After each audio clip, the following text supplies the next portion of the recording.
Okay, so I'm just starting outside my Imperial room. These guys stay in the Imperial room because they come out into this section of the outside parts of the Star Wars gardens. So instead of taking them all the way from the house through 3 sections to here, it's easier just to take them out that door straight into this section. It just means that the Imperial room's got a couple of extra visitors in it in between open days. But I can assure you, when it comes to the open day, they'll all be out here, ships will be uncovered, there'll be loads of other characters, sound effects, the lot.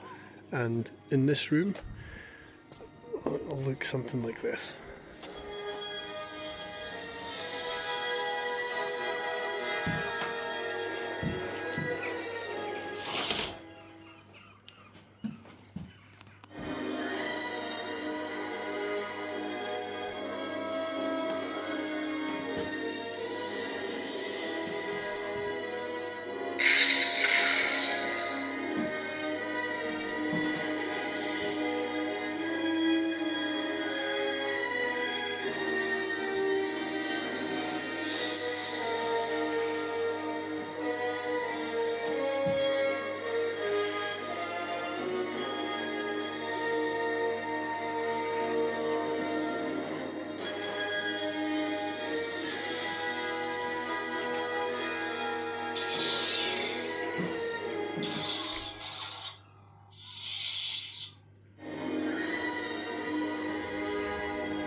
I've just put the little lamp on there just to slightly enhance the brightness.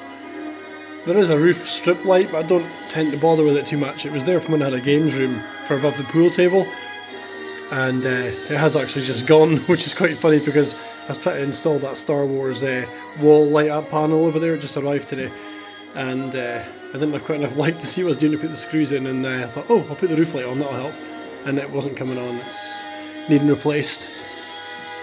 So that'll just be the second time now I'll have to replace it since it was first put there in 2011, so that's pretty good, to be fair. It's not been a games room now since 2019, I would say. 2020 definitely. It started to go slowly from a games room to a workshop to get the garden for Star Wars Garden done, and then by 2020, end of 21, early 22, I did this all up. I decorated it like grey walls, black roof, black floor. Although the black floor started off as like a dark brown floor and it wasn't good enough, so it's a black floor now. And the TIE Fighter was always going to be in here. Yeah, Imperial room. And the wall panel which just arrived today, it just transforms it. That's the first of probably at least 4 of them I'm going to have all together, I think. Another one to the right of the Stormtrooper. Another one in this corner behind Kylo. And another one over in that corner there, I think. That should probably do it. Because other little bits of panels between windows and doors is too narrow there and there. Can't go there. And then that wall's quite well taken up. So yeah, it seems like the best places to put it. But I thought that was the best place to stick the first one, because as soon as you come in, this is your view when you come in the door. So it had to go there. Fantastic.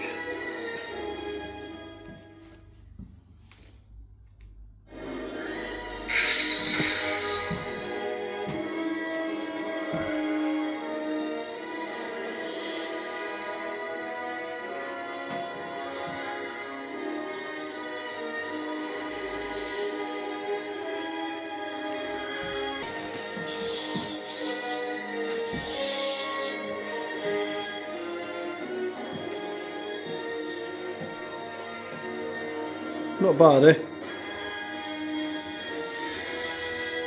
It's coming there, it's coming close now to where I wanted it to be. And I imagined it for like maybe from like 2019. Originally in 2017 it's going to be a Star Wars garden, one section, then it ended up being 2 sections, 3 sections, and then this room I thought, well, the parties for Halloween and other parties had died down. I wasn't using the games room hardly at all, and I thought, well, I may as well make it another section in the Star Wars garden. And I'd made most of the big stuff by then, so I didn't have to have it shoved in here when the weather was bad or to store it. I put loads of waterproof covers on them and buy new ones every year or every second year.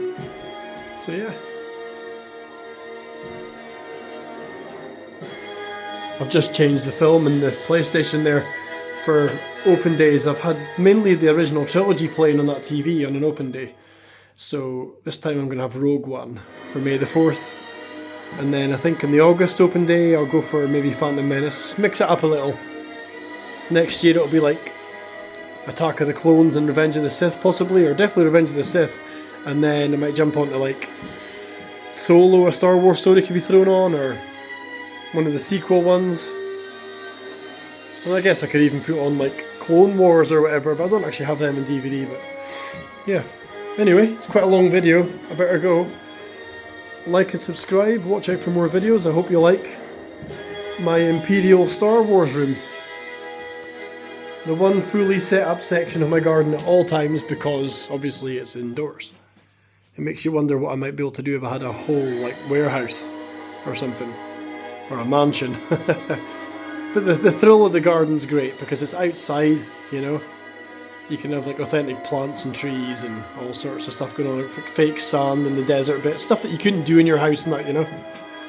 And it's so unique that not just anyone in the world has a Star Wars garden. Because it's outside, you're like subject to the elements, a lot of work, repair work, painting all the time. So unless you've got a band of people doing it with you, you're probably not going to want to take all that on your own, unless you've got like no day job, it's physical. So yeah, I love my Star Wars garden, and now this room is really starting to cook. Okay, love you all, have a great weekend, watch out for more content, peace out.